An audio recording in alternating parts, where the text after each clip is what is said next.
जय हिंद फ्रेंड, हिंदी और प्राइड में आप सभी का स्वागत है। फ्रेंड्स, आज का वीडियो हिंदी साहित्य संबंधी उन विद्यार्थियों को समर्पित है जिनका वैकल्पिक विषय हिंदी साहित्य है। और निसंदेह आप सभी को बहुत ज़्यादा खुशी होगी। पिछले 3 साल में जो भी विद्यार्थी हमारे चैनल से जुड़े, उन्होंने, मुझे जहाँ तक जानकारी है, वो दिव्या उपन्यास, मैला आंचल हो, महाभोज हो, जो भी हमने 2021 में कराया था, उन उपन्यास को, उन विधाओं को पढ़ के वो हमारे चैनल से जुड़े और उनका एक लगाव भी रहा। उनमें निरंतर काफ़ी बच्चों ने हमें बराबर कहा कि मैम कोई आंसर राइटिंग प्रोग्राम, कोई गाइडेंस प्रोग्राम कुछ भी चलाइए। 1 आध 2 बैच हमने टेलीग्राम से या ज़ूम मीटिंग पे चलाया भी था। बट ये था कि लाइफ में ये चीज़ें हैं कि जब तक आपको बहुत ज़्यादा अनुभव ना हो किसी चीज़ के बारे में, तो किया तो जा सकता है, बट वो लॉन्ग टर्म में उतना बेनिफिशियल नहीं होता है। तो समय के साथ 2-3 साल गुज़रता गया और हिंदी साहित्य के क्षेत्र में जिस तरीके से निरंतर चला हमारा यूजी ऑनर्स होना, पीजी होना, फिर उसी में हमारा नेट होना, ये सारी चीज़ें और निरंतर इसी क्षेत्र में लगे रहना हमारे अनुभव को विस्तार दिया। निसंदेह ऑप्शनल को ही ध्यान में रख के हमने चैनल भी शुरू किया था, गाइडेंस प्रोग्राम भी, जो चीज़ें चलती थी शुरुआत में वो भी था।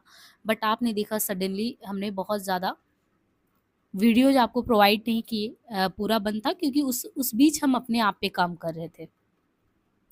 आप लोगों की निरंतर माँग रहती थी, वो मेरे पास पहुँचता था। आज अचानक बहुत किसी पुराने स्टूडेंट का कॉल आया, उसने मुझे याद दिलाया कि ये चैनल क्यों बना था और कैसे आपने दिव्या को, मैला आँचल को जिस विषय वस्तु के साथ, जिन दृष्टियों के साथ, सूक्ष्म दृष्टि के साथ 2-3 साल पहले किया था, काश अगर वो चीज़ें अगर आप हमें कर पाते आज, तो मुझे बहुत ज़्यादा फ़ायदा होता। हम 40 से 50 साल कोचिंग में देते हैं बिना किसी चीज़ के बारे में पूछे, जाने, समझे। इवन हर एक स्टूडेंट, उनमें हम भी हैं, दिए हुए हैं। लेकिन वो चीज़ें नहीं पकड़ में आती क्योंकि आपको ऊपरी-ऊपरी चीज़ें बताई जाती हैं, आपको बड़े-बड़े लेक्चर प्रोवाइड किए जाते हैं, आपको, आपके पास ढेर सारे नोट्स होते हैं। बट जो सबसे ज़्यादा इम्पोर्टेंट चीज़ है, मूल पुस्तक। ना मूल पुस्तक आप पढ़ते हैं, ना कॉन्सेप्ट आपका होता, ना टॉपिक वाइज़ प्यूच जो पीवाईक्यू है, उसका आप विश्लेषण कर पाते हैं, ना सब्जेक्ट को एक-दूसरे से इंटरलिंक कर पाते हैं और निरंतर आप प्रयास करते हैं कि कोई एक आंसर राइटिंग का बैच चला जाए। आंसर राइटिंग का बैच भी चला दिया जाए, आपको सांत्वना भी मिल जाएगा, लेकिन ये बताइए, ये एक सिर्फ़ छलावा मात्र है। एज़ अ स्टूडेंट हम सीरियसली इस कंसर्न को लेते हैं कि ये आपके लिए छल मात्र है। जब तक आपसे कोई भी एक उपन्यास विधा से संबंधित अलग-अलग डायमेंशन को पूछे और आप उनको इंटरलिंक अलग-अलग चीज़ों से ना कर पाएँ। और वो सारी समझ विकसित होती है आपकी मूल किताबों से, जिसको सिर्फ़ आपको नोट्स, नोट्स, नोट्स कह के लास्ट टाइम यही कहा जाता है, नोट्स पढ़ लो, नोट्स पढ़ लो। जबकि स्वयं जो विद्वान आपको पढ़ाते हैं, वो मूल टेक्स्ट पढ़े होते हैं, फिर आपको बड़े-बड़े लेक्चर डिलीवर करते हैं। आप अट्रैक्ट हो जाते हैं, बट आप खुद संधान नहीं करते अपने आप में कि ये चीज़ हमने क्यों नहीं पढ़ा। हमें अगर हिंदी साहित्य के इतिहास पे, दर्शन पे, नामकरण पे, काल विभाजन में कोई उत्तर लेखन करना है, हमें पता होना चाहिए कि किसने क्या चीज़ नामकरण दिया, काल विभाजन दिया, साहित्य ऐतिहासिक दर्शन दिया, आदिकाल की प्रवृत्तियों के संबंध में बात की, तो कौन वो व्यक्ति हैं? शुक्ल कौन है? हजारी प्रसाद जी कौन है? रामस्वरूप चतुर्वेदी जी कौन है? किन्होंने किस पे पकड़ बनाई? उपन्यास विधा में प्रेमचंद से पूर्व क्या, प्रेमचंदोत्तर में क्या, क्या कॉन्सेप्ट पहले थे, कौन से रचनाकार की थॉट क्या थी, बात की क्या थॉट थी? ना आप उस पे काम कर पाते, ना सोच पाते, आपके पास एक नहीं, ढेर सारी बुकें होती हैं। हमें बहुत अच्छे से पता है हर एक विद्यार्थी के पास। आज ध्यान से सुनिएगा, बहुत दिन बाद बना रहे हैं और अंदर से बहुत वो भी लगता है कि जो भी बच्चे होते हैं सीधे बोलते हैं मैम आंसर राइटिंग करा दीजिए। अभी हम आपको दिखाते हैं कि जो जीवन में हमने समझा, अभी तक जो कर रहे हैं अनुसंधान, उसमें मुझे समझ में आ रहा है ये सीधे-सीधे छलावा मात्र है। या तो आप बहुत अच्छे से कहीं विश्वविद्यालय से आपके बहुत प्रोफ़ेसर वग़ैरह अच्छे हों, जिन्होंने आपको पर्सनली बहुत अच्छे से गाइड किया हो, आपने मूल टेक्स्ट का अध्ययन मनन किया, अब कुछ लोगों की सफलता को देख के लगता है कि आप भी वैसा कर सकते हैं। लेकिन आप उनके परिवेश में नहीं जाते कि उन्होंने उसके पीछे क्या अध्ययन, चिंतन, मनन किया, उसका फलस्वरूप परिणाम आता है। आपने सिर्फ़ ये गाइडों को देख लिया। ये लास्ट में काम आएँगे, ये सारे नोट्स आपके लास्ट में काम आएँगे। ये बहुत अच्छे नोट्स हैं, पर उस नोट्स को पढ़ने के लिए जो अंडरस्टैंडिंग आपको बिल्ड करनी थी, वो काम तो आपको स्वयं करना था ना। शुरुआत में हम इस तरीके से आपको बता रहे हैं, बहुत ज़्यादा टाइम आपका नहीं लेंगे। हम चाहते हैं कि कुछ स्टूडेंट बहुत मिनिमम कॉस्ट में हमसे जुड़ें, चाहे वो 2 दिन, 3 दिन डेमो क्लास लें और निस्संदेह हम कह सकते हैं कि जो प्रीवियस की क्लासेस को गोदान है, मैला आँचल है, आज से 3 साल पहले की बात है, तो ना मेरी उतनी अंडरस्टैंडिंग रही होगी, ना मेरे अनुभव क्षेत्र का उतना विस्तार रहा होगा, ना तेरा तब मेरा यूजीसी नेट क्वालिफाइड था, ना ऑनर्स, ना पीजी, तब उतना सब कुछ नहीं था। बट आज अनुभव क्षेत्र के विस्तार के साथ हिंदी साहित्य में जो कदम ताल मिलाते हुए चल रहे हैं, निसंदेह हम कह सकते हैं, ये छल होगा अगर आप मूल पुस्तकों से वंचित रह जाएँ, उनके कॉन्सेप्ट से वंचित हो जाएँ और टॉपिक वाइज़ पीवाईक्यू का विश्लेषण की क्षमता अगर ना हो, तो कोई कह दे हम आपको उत्तर लेखन करा रहे हैं। इसको आपको समझना है। यहाँ पे आपको एक नंबर प्रोवाइड किया गया है। अभी भी ये वीडियो सुनने के बाद, क्योंकि हम इसको जो है दिव्या उपन्यास के प्लेलिस्ट में अपडेट कर देंगे, क्योंकि आज भी सबसे ज़्यादा जो है दिव्या उपन्यास से बच्चे काफ़ी जुड़ते हैं, डेली लगभग देख रहे हैं। वो पुराने वीडियो मुझे नहीं पता था, वो 3 साल पहले के वीडियो को कुछ बच्चे समझ के अभी आज भी तलाश करते हैं कि हमसे वो कैसे कनेक्ट हों। कई बार आता था, हम मना कर देते थे लोगों को। लेकिन आज हम दावे से कह सकते हैं 2 टाइम्स यूजीसी नेट क्वालिफाइड करने के बाद अभी हम आपको डिफरेंस क्रिएट करेंगे कि कितना डिफरेंस है यूजीसी नेट अपने आप में वास्ट सिलेबस, हिंदी को समग्र रूप में समाहित करता सिलेबस और उसका एक अंश आपके सिर्फ यूपीएससी के सिलेबस में है। बट एट द एंड आपको एक चीज़ करना है, जब हर एक चीज़ पे आपका टॉपिक पे जो पकड़ अच्छी होगी ना, तो फिर आप इतना सॉलिड लिखेंगे, ये आप खुद 150-200 में खुद बताएँगे चीज़ों को कि टू द पॉइंट चीज़ें क्या होती हैं। यहाँ पे एक नोट में मेंटरशिप प्रोग्राम के लिए हमने 8765 ये जो आपको नंबर इस कॉल पे दिख रहा है, इस पे आपको कॉल नहीं करना है, टाइम नहीं रहता है बहुत ज़्यादा, इसलिए आपको सिर्फ़ मैसेज छोड़ देना है बाद में। और हाँ, एक चीज़ है, कोई भी विद्यार्थी मुझसे जुड़ना चाहेगा, प्लीज़ क्रॉस क्वेश्चन वहाँ मत करिएगा, या तो मेरी शैली 3 साल पहले वाली देख के आइएगा या मेरे कोई अपडेटेड वीडियो सुन के आइएगा। आप एक ट्रस्ट बिल्ड करके आएँगे। मैं देख रही हूँ 40 से 50,000 देने के बाद भी चीज़ें नहीं मिल रही हैं। ज़मीनी धरातल पे क्या हो रहा है मुझे सब पता है। इसलिए आप आएँगे, 2-3 दिन लेंगे, डेमो किस तरीके से करना है, कैसे करना है, सुनना है, विषय वस्तु पे पकड़ है या नहीं, सब कुछ समझना है। इसके बाद आपको कॉन्टैक्ट में बने रहना, जुड़े रहना है। वो तो किसी के मन से इतनी आह निकली उस बच्चे के, या जिन्होंने भी आज पर्सनली किया, मुझे वो याद आया उन लोगों का समय। और काफ़ी बाद में भी स्टूडेंट कर रहे थे, बट मैं सीरियसली मना कर दे रही थी, क्योंकि मैं उस योग अपने आप को तब नहीं समझ रही थी। लेकिन जब आपका एक अंश है सिर्फ़ सिलेबस का, अभी एक दिखाते हैं कि आपके एक अंश सिलेबस का है सिर्फ़ यूजीसी नेट का, ये 1-2 पार्ट है। अगर वो हमने किया, उनमें 10 यूनिट कवर किया, अपने आप में समग्र चिंतन मनन किया, तो अब मुझे लगता है कि आप वो फाइनलाइज़ इसमें क्या कर सकते हैं। एक बार आपको यहाँ पे सिलेबस अच्छे से समझा देते हैं, ठीक है? यहाँ पे सिलेबस में आप देखेंगे कि आपके 2 पेपर होते हैं, पूरे 500 लगभग की मार्क्स होते हैं, और इस तरीके से आपका जो पैटर्न मेंस का होता है, बहुत ही क्रूशियल रोल अदा करता है हर एक विद्यार्थी के लिए। सोचते हैं 300 से 300 ऊपर लेके आएँ, कैसे लेके आएँगे 300 से ऊपर? तो इसमें आपका जो होता है खंड का, ख, जैसे पेपर फर्स्ट होता है, उसमें खंड क और ख में सेक्शन डिवाइड होता है। सेम चीज़ पेपर 2 होता है, वो भी क और ख में डिवाइड होता है। 2 पेपर इसमें, 2 पेपर उसमें होता है। अब यहाँ पे जो आपका खंड का है, वो हिंदी भाषा और नागरी लिपि के इतिहास से रिलेटेड होता है। यहाँ पे आपको बस ध्यान देना है, अभी हम सिलेबस को आपकी यूजीसी नेट से कनेक्ट कर रहे हैं। यदि ये कोई बच्चा कहता है कि आपने स्वयं नहीं दिया, तो आप कैसे चीज़ों को डिफाइन कर सकते हैं? तो मैं आपको ये सीधा-सीधा बता दूँ, यूपीएससी ऑप्शनल का पेपर बड़े-बड़े प्रोफ़ेसर ही चेक करते हैं।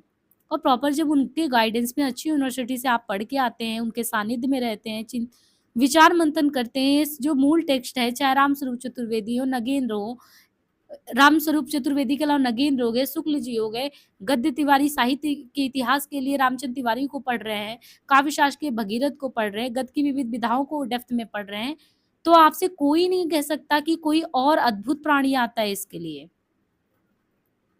आपकी कॉपी भी एक प्रोफ़ेसर ही चेक करते हैं, आपके इंटरव्यू पैनलिस्ट में भी प्रोफ़ेसर ही बैठते हैं, और वो आपसे ये चाहते हैं कि आप किसी गाइड, आपसे पूछा गया क्वेश्चन कि रामचंद्र शुक्ल को पढ़ा है, तो आप ये नहीं बताओगे कि हमने इन गाइड में तो ये शुक्ल जी के बारे में पढ़ लिया था काम भर का। तो हिंदी भाषा और नागरी लिपि का पहले समग्र चिंतन मनन आपको करना है, जिस लैंग्वेज पे आपको कमांड करनी है, उसकी हिस्ट्री क्या रही है? कैसे आपकी हिंदी की यात्रा, विकास यात्रा रही? कैसे आप आज खड़ी बोली बोल पा रहे हैं?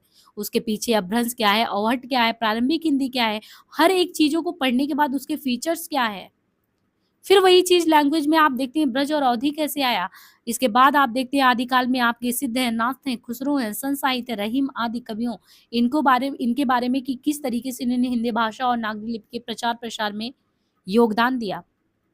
19वीं शताब्दी में कैसे आपकी खड़ी बोली आधुनिक काल से द्विवेदी युग से आगे प्रयोगवाद, प्रगतिवाद, नई कविता, समकालीन कविता तक का यात्रा तय करती है। इसी तरह स्वतंत्रता आंदोलन के दौरान कैसे राष्ट्रभाषा मुखर रूप में जन-जन की आवाज बना। भारतीय संघ की राजभाषा के रूप में हिंदी की क्या स्थिति है? राष्ट्रभाषा के तौर पे मान्यता क्यों नहीं मिल रही है? दक्षिण भारतीय राज्य क्यों विरोध कर रहे हैं? साथ ही साथ हिंदी की प्रमुख बोलियां, उनका परस्पर संबंध, ये सब क्या है? मानक हिंदी का आधार क्या होना चाहिए? कंप्लीटली आपको यहाँ पे पूरे लैंग्वेज से रिलेटेड टू द पॉइंट सारी चीजों को यहाँ पे दिया गया है। दूसरी चीज, हिंदी साहित्य का इतिहास, ये सबसे इम्पोर्टेंट पार्ट है। कभी भी आप देखेंगे, सेम मुझे बहुत ही ये चीज लगा कि कितनी वैज्ञानिक पद्धति से इन लोगों ने फर्स्ट पेपर में आपके सबसे मोस्ट इम्पॉर्टेंट पॉइंट्स को इंक्लूड किया है। सेम थिंग आप यूजीसी नेट के सिलेबस में देखेंगे कि उसमें भी आपका यूनिट फर्स्ट लैंग्वेज से रिलेटेड है, unit second historical background of Hindi, साहित्य के इतिहास के पीछे के क्या स्रोत रहे हैं, दर्शन क्या रहे हैं, नामकरण की पद्धति क्या रही है, प्रवृत्तियां क्या रही है, इन्हीं पे बात की गई है। ये हिंदी साहित्य की प्रासंगिकता क्या है, महत्व क्या है, क्यों पढ़ते हैं, लेखन की परंपरा क्या है, क्या आपको 3 से 4 लोगों की परिभाषाएं, तेन की, शुक्ल की, हजारी प्रसाद द्विवेदी की, रामचंद्र तिवारी की, डॉक्टर नगेंद्र की, क्या आप 2 से 4 परिभाषाएं से परिभाषित कर सकते हैं कि हिंदी साहित्य के पीछे के इतिहास के कॉन्सेप्ट में किसने क्या अपने विषय वस्तु को क्लियर किया है? क्या आपको अंतर है कि साहित्य का इतिहास क्या होता है? आदिकाल, भक्तिकाल, रीतिकाल, आधुनिक काल, यहाँ पे आप बस देखते जाइए। ये तो बहुत कम है। कथा साहित्य, इस समय रामचंद्र तिवारी जी के हिंदी साहित्य के गद्य इतिहास को करा रहे हैं। उसके अलावा तो वही मूल टेक्स्ट है जिसका सब लोग अनुकरण करके नोट्स बनाते हैं। अगर आपने उसी विषय वस्तु पे पकड़ बना ली, उसी मूल टेक्स्ट से समझ लिया, प्रेमचंद जी से पूर्व का क्या युग का यात्रा रहा उपन्यास विधा में, तत्पश्चात क्या रहा, प्रेमचंदोत्तर के समय में रहा, प्रेमचंद युगीन में क्या रहा, क्यों हर समय विषय वस्तु बदलता गया, आज के समय में किसको ज्यादा प्रासंगिक माने, प्रासंगिकता के केंद्र में कौन कौन से केंद्र बिंदुओं को रखा जाता है। आपके विचार चिंतन इस स्तर पे होने चाहिए अपने ऑप्शनल के प्रति। उपन्यास क्या है, यथार्थवाद क्या है, रियलिज्म कब आया, इसके पहले आदर्शवाद की स्थापना थी, उसके पहले उपन्यास विधाओं में तिलस्मी, अयारी, रोमांचक, ऐसे उपन्यास को विषय वस्तु बनाया जाता था जिसका समाज के यथार्थ से, समाज की विभत्स दृश्यों से कोई सरोकारिता नहीं थी। जिसपे प्रेमचंद जी 1918 में आके कुठाराघात करके कहते हैं कि नहीं, हम लिखेंगे सेवा सदन, प्रेमाश्रम लिखेंगे, गोदान लिखेंगे, गबन लिखेंगे। समझना है आपको। इसके बाद थोड़ा थोड़ा सा हम विषय वस्तु यहाँ पे बता रहे हैं, बाकी आप जुड़ेंगे तो ज़्यादा समझ पाएंगे। बीच बीच में हम प्रोग्राम करते रहेंगे, लाते रहेंगे आप लोगों के लिए। अब हम भूले नहीं हैं, बिल्कुल जितना हमारा विषय विस्तार हिंदी से रिलेटेड बढ़ रहा है, निसंदेह बीच बीच में आता रहेगा। लेकिन मुझे ज़्यादा खुशी होगी कि जो स्टूडेंट रेगुलर कर रहे थे, कह रहे थे, वो मिनिमम कॉस्ट में ज़रूर जुड़े। नाटक और रंगमंच क्या अंतर है, कहाँ से शुरुआत हुआ, कैसे हुआ, आलोचना संबंधी वही चीजें हैं। हिंदी गद्य की विविध विधाओं में ललित, निबंध, रेखाचित्र, संस्मरण, यात्रा वृत्तांत, बस आप देखते जाइए, आपका ये दोनों पेपर खत्म। लेकिन अभी हम बताते हैं, आपको सिर्फ इतना पढ़ना है, बस इसमें प्लस करना है राइटिंग, बस इतना ही अंतर करना है ना।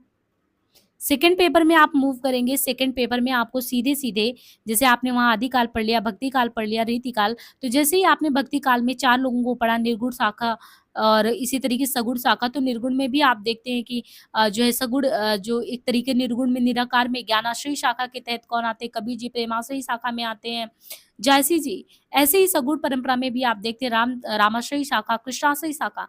अब उन शाखाओं के जो प्रमुख कवि हैं, जैसे कबीर है, सूरदास है, तुलसी है, जायसी, तो इनकी रचनाओं से आपको संबंधित 100 पद है। और पद में आपको क्या समझना है, बस उन पद को समझ लेना है। उनमें जो आपको लेखन शक्ति अपनी खुद की विकसित करनी है कि उसमें प्रासंगिकता क्या है, विशेषताएं क्या है, संदर्भ क्या है, व्याख्या कैसे प्रस्तुत किया जाए, ये आपको खुद करना है। मतलब आपने बहुत अच्छे से फर्स्ट यूनिट को कवर किया, इंटरलिंक करेंगे सेकंड यूनिट से, सेकंड यूनिट भी अपने आप खत्म हो जाएगा। मैथिली शरण गुप्त, भारत भारती, कामायनी, चिंता और शग, सूर्यकांत त्रिपाठी, राग विराग, कुरुक्षेत्र, आसाद बीड़ा, ब्रह्म राक्षस, बादल को घिरते देखा, बस आपके सिलेबस में इतनी ही रचना है ना। पद्य में देखेंगे तो मोस्ट ऑफ द हमने करा दिया, भारत दुर्दशा, आषाढ़ का एक दिन, कविता क्या है, और ये निबंध निलय के काफ़ी कराए थे, 1-2 छूटा था। प्रेमचंद जी का गोदान है, सर्वश्रेष्ठ कहानियाँ, स्कंद गुप्त, दिव्या, मैला आंचल, महाभोज, एक दुनिया समानांतर।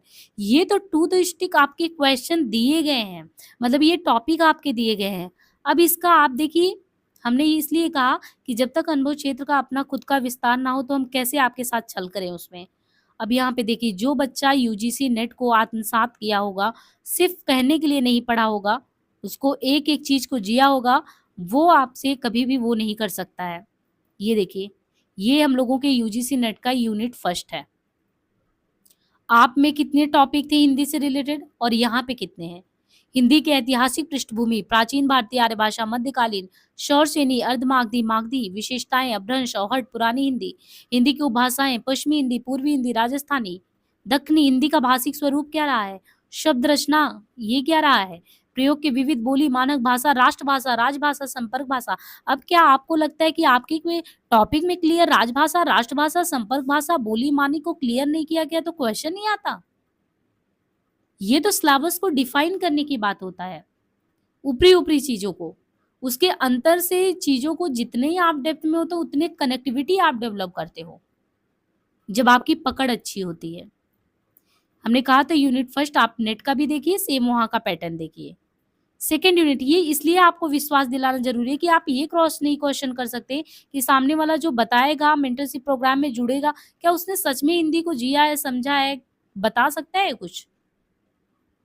हिंदी साहित्य के इतिहास में हमने बताया था कि कितने आपके टॉपिक हैं। दर्शन, पद्धतियाँ, नामकरण, जैन साहित्य, सिद्ध साहित्य, नाथ साहित्य, विद्यापति, सामाजिक सांस्कृतिक कारण, वहाँ तो इतने अच्छे से एक्सप्लेन भी नहीं किया। भक्ति आंदोलन के पीछे के क्या सामाजिक सांस्कृतिक कारण रहे। भक्ति काव्य की सामाजिक सांस्कृतिक पृष्ठभूमि, अलवार संत के लिए स्पेशली पूछा। अब ये अलवार और नैनार के बारे में कितने बार क्वेश्चन आपके आए हैं। इवन दिव्य प्रबंधन वगैरह आपका सीधे किताब ही आ जाता है, पूछ लिया जाता है। यहाँ तक जो आप लोग आर्ट एंड जो आपका आर्ट वाला जो होता है, यानी उसको कहते नहीं, आपकी हिस्ट्री में है, मुझे अभी याद नहीं आ रहा है, एक चित्रकला का स संबंधित जितनी भी चित्राकृतियाँ होती हैं उनसे जो रिलेटेड होता है, उनसे भी क्वेश्चन आता है आपकी हिस्ट्री में। तो वहाँ से अलवार संत वगैरह, मूर्ति कला क्या है, चित्रकला क्या है, स्थापत्य कला, वास्तुकला क्या है, ये सभी भी तो क्वेश्चन आते हैं। सामाजिक सांस्कृतिक पृष्ठभूमि तो आप लोगों को समझना चाहिए हर एक चीज़ का, क्योंकि रीतिकाल की पृष्ठभूमि के बैक ऑफ द माइंड में आपको यही चीज़ें लिखनी है कि विशेषताएँ क्या हैं, रीति सिद्ध के क्या हैं, बद्ध के क्या हैं। पुनर्जागरण से संबंधित पत्रकारिता कब आया, महावीर प्रसाद द्विवेदी से नवजागरण कब आया, सरस्वती क्या, इतने विस्तार के साथ आपके सिलेबस में नहीं है, इसलिए हमने कहा इसका बस वो एक अंश है। समझदारी अगर आप विकसित कर लेंगे तो किसी भी प्रकार की समस्या नहीं आएगी। अभी हमने कहा कि आपको हिंदी साहित्य के गद्य विधा में वहाँ पे प्रेमचंद जी से संबंधित था।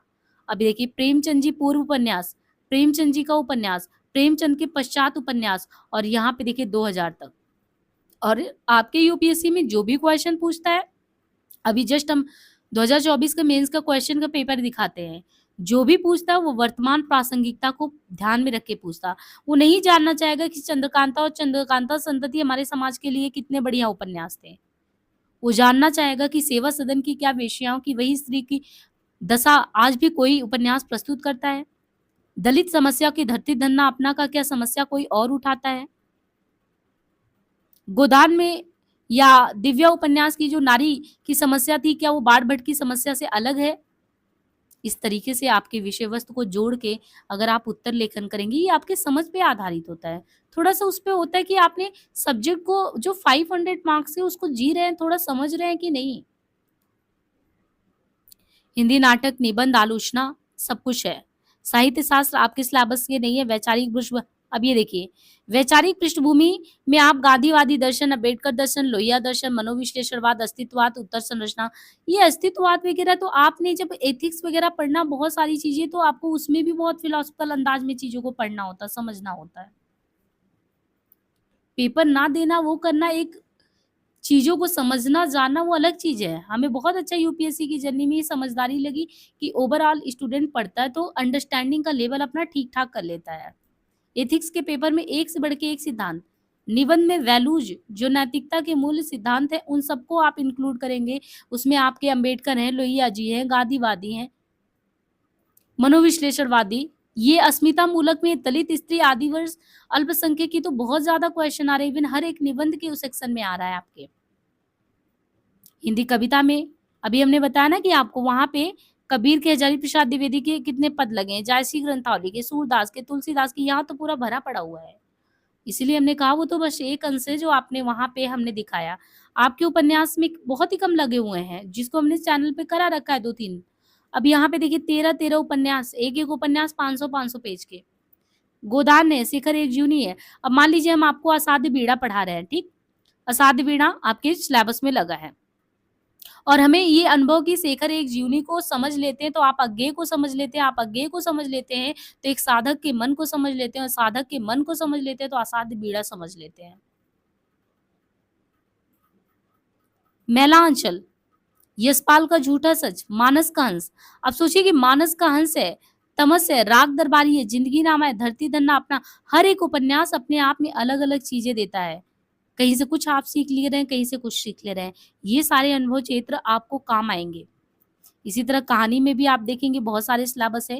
हालाँकि बहुत सारे स्टूडेंट होते हैं जिनका ऑप्शनल भी होता है और साथ में वो यूजीसी नेट को भी ध्यान में रख के चलते हैं। उनके लिए तो और ही अच्छा ये प्रोग्राम होने वाला है।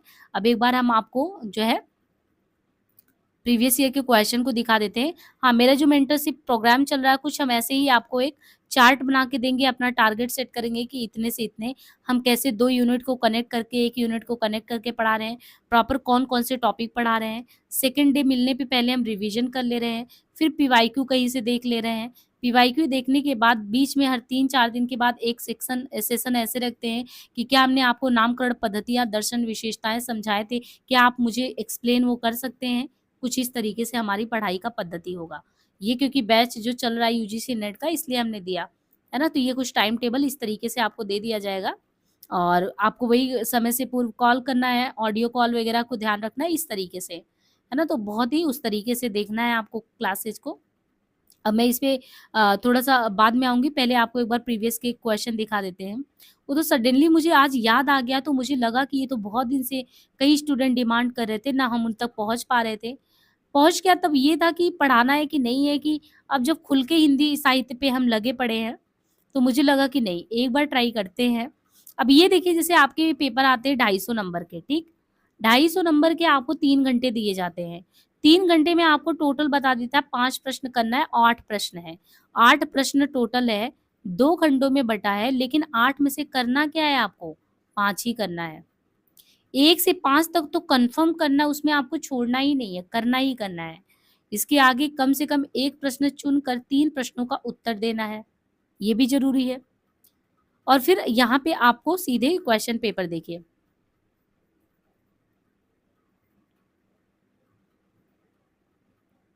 जैसे सेक्शन 1 खंड का ए दे दिया, आपको बोला कि 5 क्वेश्चन तो आपको डेफिनिटली करने ही करने हैं, उसमें कोई कोताही नहीं करना है और पर क्वेश्चन को 150 शब्दों में डिफाइन करना है।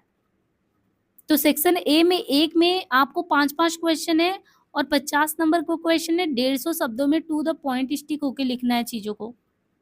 उसने सीधे कह दिया राष्ट्रभाषा की अवधारणा और हिंदी, हिंदी की तत्सम संदर्भित मानकीकरण के पीछे के कार्य, व्याकरणिक विशेषताएँ और अभ्रंश और अवहट्ट की तुलनात्मक। तो जो फैक्ट बेस्ड है उसपे तो आप काम कर लेंगे, फैक्ट के आधारित है कि हाँ ठीक है कर लेंगे। ये आपके लैंग्वेज वाला पेपर हो गया। लेकिन जैसे ही खंड का में सेक्शन सेकंड में आएँगे, सेक्शन सेकंड भी नहीं है फर्स्ट वाले में ही, जहाँ पे साहित्य इतिहास संबंधी चीज़ें आनी शुरू हो जाएँगी, तो ये तो पूरा लैंग्वेज से हो गया। अब लैंग्वेज और देखिए काफ़ी पैटर्न चेंज किया, 19 वाले से हमने इस बार देखा तो काफ़ी मुझे पैटर्न चेंज लगा। अब जैसे ये आपसे जाना जाता है कि अवधी भाषा की अखिल भारतीय लोकप्रियता के कारण क्या थे? अगर अवधी आज भी लोगों तक पहुँच रही है तो क्यों है? जैसे भोजपुरी कहें कि फिजी में भी बोला जा रहा, मॉरिशस में बोला जा रहा, क्यों है? क्योंकि हमारे यहाँ के प्रवासी कितना जाके वहाँ बस रहे हैं। जब लैंग्वेज का स्टैंडर्डाइजेशन हो रहा था तो लोगों ने वाद-विवाद के पक्ष क्यों रखे? सिद्धनाथ साहित्य की शब्दावली संपदा का विवेचन करिए, बिल्कुल अलग क्वेश्चन। कोई भी नोट्स में टू द पॉइंट ऐसे नहीं है, ये सब अंडरस्टैंडिंग बेस्ड है आपके। नोट्स आपके हाथ में होंगे फिर भी दिमाग में नहीं आएगा कि कैसे चीज़ें लिखें।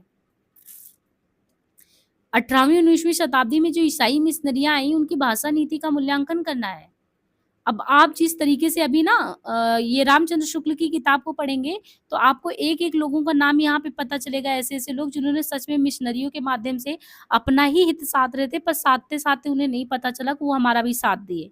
ऐसे बहुत सारे नाम आते हैं। बाद में फोर्ट विलियम कॉलेज वगैरह स्थापित किए, ये लोग अपना ही साध रहे थे। लेकिन इन लोगों ने उसी के उसमें हम लोगों की आदत डलवा दी पढ़ने के लिए। इसके बाद आप इसके सेकंड सेक्शन में आएँगे, विद्यापति की गंगा भक्ति भक्ति क्यों विद्यापति पे इतने लोग आरोप-प्रत्यारोप करते हैं? कितना अच्छे से रामचंद्र शुक्ल ने इसको डिफाइन किया है। प्रयोगवादी लैंग्वेज क्या रहा है? मतलब सोचिए 150 में लिखना है, आपको सीधे दे दिया प्रयोगवादी कविता की लैंग्वेज पे लिखो।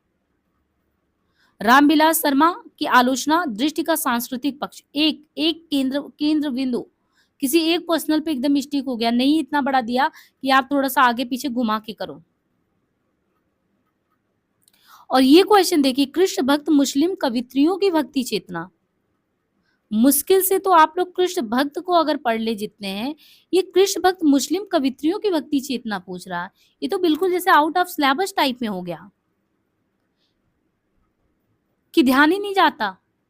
लेकिन ये सब अगर मूल टेक्स्ट पढ़ेंगे, तो आपको बहुत सारे ऐसे लोग निकल के आएँगे, जिनके बारे में बात की गई है। शुक्ल जी की किताब वगैरह में मैक्सिमम लोगों को कवर किया गया है, जो सभी इम्पोर्टेंट थे।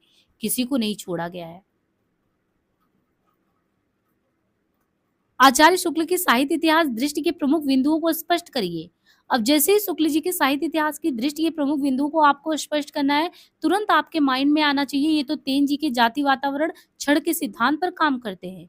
ये कहते हैं हर व्यक्ति की चित्तवृत्तियों के अनुरूप ही जो भी समस्याएं हैं समाज की सरोकारिता से जोड़ के अगर सबके समक्ष नहीं रखा जा रहा है, तो जिस तरीके से प्लेटो ने काव्य भाषा चिंतन के माध्यम से ये बात कही है कि वो चीज सामाजिक उपयोगिता की दृष्टि से है, बिल्कुल उसी के पक्षधर है शुक्ल जी। इनकी चिंतन पद्धति विधेयवादी है, तेन से प्रभावित है।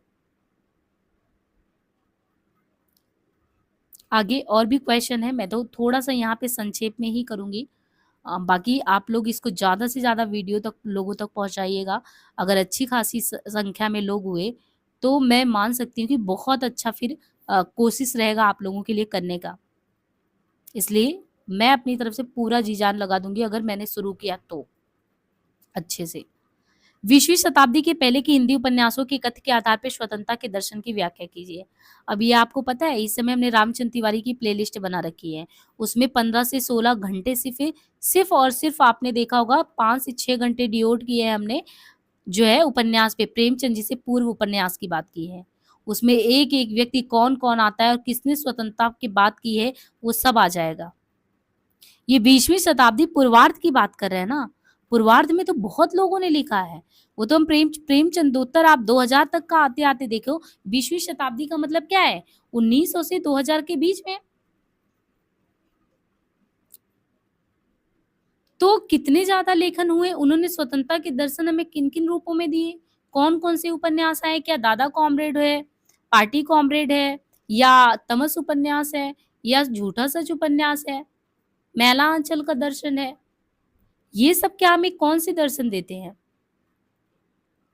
साठोत्तरी हिंदी कविता में लयात्मकता के हास के साठोत्तरी कविता में लयात्मकता क्यों हास हुआ? भक्ति कविता में अभिव्यक्त भारत बोध को स्पष्ट करिए। निर्मल वर्मा की कहानियों में, अब सोचिए, निर्मल वर्मा की कहानियों से सीधे दे दिया उनके में स्मृति पक्ष। अब समझिए, निर्मल वर्मा को समझे हो तो थोड़ा स्मृति पक्ष पे लिख भी पाए आप। तो बहुत ज़्यादा अलग है। इसको तो जब हम लोग शुरू करेंगे बहुत अच्छे से डिफाइन करेंगे। ये as a demo class type में है कि आपको ये सूचित कर दे रहे हैं। सेम चीज़ आपके पैटर्न मैंने तो देखा बहुत ज़्यादा चेंज हो गया, बहुत ज़्यादा पैटर्न चेंज लग रहा है। जैसे अपने यूजीसी नेट ने 2023 से अपने पैटर्न में बदलाव किया, बिल्कुल ये आपके सिलेबस को देख के वैसे ही लग रहा है। अब यहाँ पे तो आपको सप्रसंग व्याख्या करना है। पहले तो आपको ये पहचानना कि ये पंक्ति किसका है। पंक्ति के बाद ही आप व्याख्या कर सकते हैं। विरह अग्नि तनुतुल समीरा, श्वास जरई छन माही शरीरा, नैन स्रवहि जलु निज हत लागी, जरे न पाहो देह विरागी। क्या इसमें सूफी काव्य की बात है कि कबीर जी की है? आप अगर सारा याद नहीं कर सकते, तो लैंग्वेज से पकड़ सकते हैं ना, कि ये छोटे-छोटे मोती जैसे तुहिन कणों की बात कौन कर सकता है? बाबा नागार्जुन? कौन कर सकते हैं ये? इसी तरीके से गोस्वामी तुलसीदास का कबीरवाड़ी के डिक्टेटर हैं, बिहारी के विरह वर्णन, निराला की, ये बस एक बार दिखा रहे हैं आपको एज़ अ डेमो टाइप में दिखा रहे हैं। बाकी जब क्लासेज़ वगैरह शुरू करेंगे तब तो बहुत एक्सप्लेन करके पहले हम लोग समझेंगे ही। अब जैसे होता नहीं कि मान लो आपने पहले क्या था, कैसे सीधे दे दिया सद्गुरु गो समाना सो सगा, आप समझ गए, आपने सोचा कि यही आता है रट ले। बट इस बार का आपने देखा होगा काफ़ी ज़्यादा आपको चेंज लगेगा कि इस बिना समझ बिठाए कुछ नहीं होना है। तो समझ बहुत ज़रूरी है। और इतना ही नहीं, आपके गद्य से भी पंक्तियाँ इसी तरीके से दे देता है कि जब तक गद्य में भी आपने समझ नहीं बिठाया है, तो अगर हर एक उसके एंगल को, दृष्टिकोण को नहीं समझा तो आप नहीं वो कर सकते। जैसे इस समय अगर आप एक बार देखेंगे तो आज से 2-3 साल पहले हमने गोदान डाला था, उसको नहीं देखिए। इस समय मेरे गोदान की जो मूल वाचन चल रहा है उसको सुनिए। स्वयं आपको लगेगा कि गोदान को किन दृष्टियों से देखा जा सकता है, कितने दृष्टिकोण उसमें निकल के आते हैं। चाहे किसानों के शोषण के प्रति, सामंतीवादी व्यवस्था की खींच के प्रति, दाम्पत्य जीवन के प्रति, स्त्री के प्रति नजरिया लोगों का, उसकी भोगवादी दृष्टि को देखना, उसके निर्मल पक्ष को देखना, सामाजिक बंधन को अमीर और गरीब के लिए देखना, सशक्त नारी के रूप में धनिया जैसे लोगों को देखना, बहुत सारे किरदार, बहुत सारे पहलू खुल के आएंगे। ये संवाद मुझे जब भी पढ़ते हैं तो भी अंदर से लगता है कि गोदान अपने आप में क्यों कालजयी कृति है।